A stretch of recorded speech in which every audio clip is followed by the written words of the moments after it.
Leon Rose had a plan to improve this team during the season, and he executed it to perfection. We're going to take a deep dive on what's gone down with the Knicks roster over the last week. But first, if you want the Knicks to win it all, be NBA Finals champions, hit that thumbs up icon as we're at the All-Star break.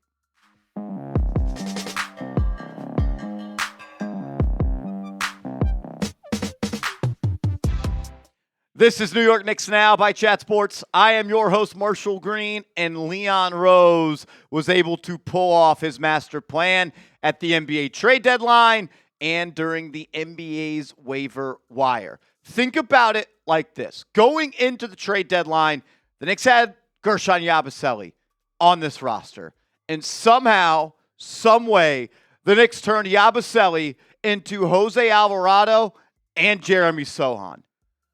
How is that possible? Especially when you consider the Knicks were considering trading Guerschon Yabusele to the San Antonio Spurs for Sochan, and the Spurs declined that trade. It has been pretty well documented and reported that the Knicks were in constant communication with the San Antonio Spurs to try to acquire Jeremy Sochan, and they couldn't get it done.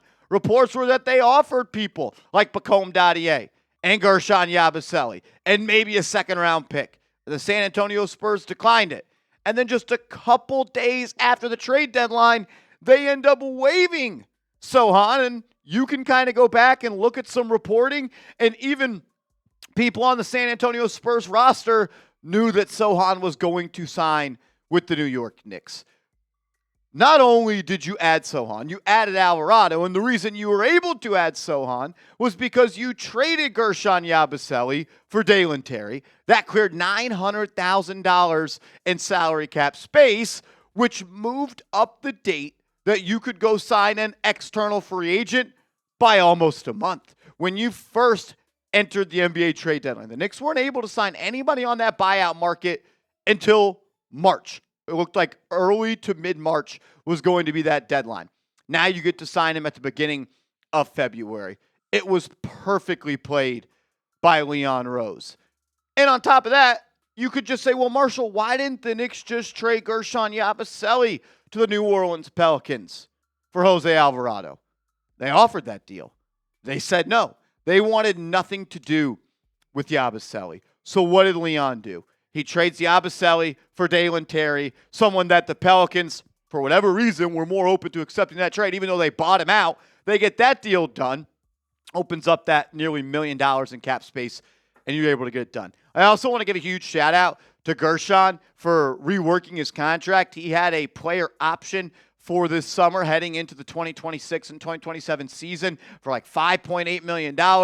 He agreed as a part of the deal that sent him to Chicago that he would pretty much axe that final deal, that he was not picking up, and they reworked that contract. Maybe part of the play was Yabusele didn't want to go to New Orleans, and Yabusele would only rework his contract if he was able to go to a team in a city that he wanted to play for, and maybe it was the Chicago Bulls. Like, we've already seen the impact that Jose Alvarado has had on this team just 3 games into his Knicks tenure, and it only took him until the first quarter of his MSG debut to dive headfirst on the floor, getting a standing ovation. Then on his 3rd game as a New York Knick, they hit the road, they go to Philly, and it is number 5 jerseys in blue and orange throughout the lower bowl. His brother is there, the crowd is on their feet, and he's generating crowd pops in the 4th quarter and late in the 3rd in a 30-point-plus win for the New York Knicks. An unbelievable start for Alvarado.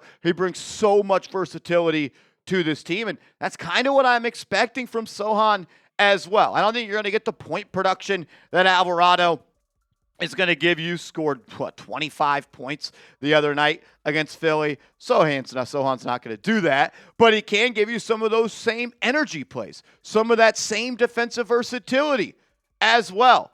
Throughout his career, he has guarded some of the best players in the NBA at an extremely high level, and that's what the New York Knicks are going to ask of him as well. How many minutes is he going to play every night? I don't know. That's why this is a low-risk, high-reward signing. You essentially get him to join this team for nothing, and you get a guy who has high upside. He was a first-round pick. He did make the Rising Stars game in his rookie year. He did it again in his sophomore year. And there were people after his second season in San Antonio that thought he was going to be a long-term piece on the Victor Wembanyama-led San Antonio Spurs. And for whatever reason, it went sideways. It didn't work out. But now the New York Knicks have a person, in my opinion, that was built in a lab to play defense. You look at these numbers. Shout out to Stat Defender on Twitter. This was tweeted out last year on February 28, 2025. And you can see Jeremy Sochan's career defensive field goal percentage versus all-star, all-NBA caliber players. Paolo Banchero, Scotty Barnes, Julius Randle, Tyrese Halliburton, LaMelo Ball, Shai Gilgeous-Alexander, Jalen Green, LeBron James, Jordan Poole, Alperen Sengun, Kyrie Irving, Anthony Edwards, Jalen Brunson, and Damian Lillard, holding all 14 of those players to under 39.1% from the field. Question at the bottom says, has Jeremy Sochan gotten enough credit for how good of a defender he is? It's an interesting case study with him because at times he looks like an elite on-ball defender and a guy that you could throw on a star and he could produce those type of results on the defensive side of the floor. Other times it looks like he's not really all that engaged and he doesn't want to be out there. So the Knicks are going to have to tap into that and get him to play with this type of defensive ability every single night. And with injuries right now to Josh Hart and his ankle, who knows when that's going to be fully recovered from. You have OG Anunoby and his toe injury. You can never have enough wings. And now you have OG. You have Mikal. You have Josh Hart. You have Sochan. You go 4 deep at the wing spot, and Sochan can really play anywhere on from the 3 to the 4. He even played some small ball 5 for the San Antonio Spurs. He's going to bring you some ball handling, some playmaking in that short roll. The defensive versatility, I believe he can guard 1 through 5. He's a little bit undersized to guard some of the biggest centers in this league, but he is a pest just like Alvarado is. And he brings you athleticism as well. One of the things I feel like the Knicks lack this year is just getting out on the break and running away from teams. We've seen that from time to time, but when Sochan can get out there and run, he can finish above the rim. He can push the pace. He can handle the ball. He can lead the break. He can find people running the lanes in transition. Overall, a really, really good move. You get a guy who's just 22 years old. He's been recognized for his play in the league, and he is really an untapped defensive player in this league. We've seen it at his highest moments. We'll see if he can continue to do it for the New York Knicks. I want to take a look at this full entire roster and talk about Alvarado coming up momentarily. First, though, I want to let you know that this awesome New York Knicks long sleeve warm-up shirt is on sale for 30% off at chatsports.com/NYK long sleeve. That's chatsports.com/NYK long sleeve. They've got the blue one. They've got the black one. You just got to use this code LIBERTY to get 30% off. It was $40, now just $27. I'll make sure all that information is clickable down in the comments and description of today's show. All right, you look at the New York Knicks roster up to this point. I think this is going to be the starting lineup for the remainder of the season, and I think for good reason as well. There have been times when it has not looked great, and there's times where the net rating says it's not a great starting 5, but they're the best 5 players on their team. And sometimes the best 5 players don't always produce the best results. And I think one thing that I have loved this year is the people that have said that Josh Hart's three-point shooting is the reason that they have not been able to maximize his starting 5. Well, he's shooting 40+% from this year, from 3 this year, and things still aren't all that perfect. But, man, you're a deep team now. Jose Alvarado. Like, think about this as your bench unit in the playoffs. You just want to go 8 deep. Jose Alvarado, Landry Shamet, and Mitchell Robinson. That's probably one of the better top 8s in the NBA. You want to go 10 deep. You could throw in Sochan. You could throw in Diawara. You want to go 11. Tyler Cole can play. I think Jordan Clarkson still has the ability to do a campaign in round 1 against the Pistons and win you a game by his scoring powers. This is a deep team. You got to give credit to Leon Rose. I think we all know that the Guerschon Yabusele signing was a miss, but the fact he turns him into Jose Alvarado and Jeremy Sochan, he corrected a mistake there. And the Knicks have so much lineup versatility as well. Imagine it's the last 23 seconds of the game. The Knicks are up by 2. They got to get a stop. You could throw out a defensive lineup with Mikal Bridges, OG Anunoby, Mohamed Diawara. You could throw out Sochan, and you could throw out Mitchell Robinson.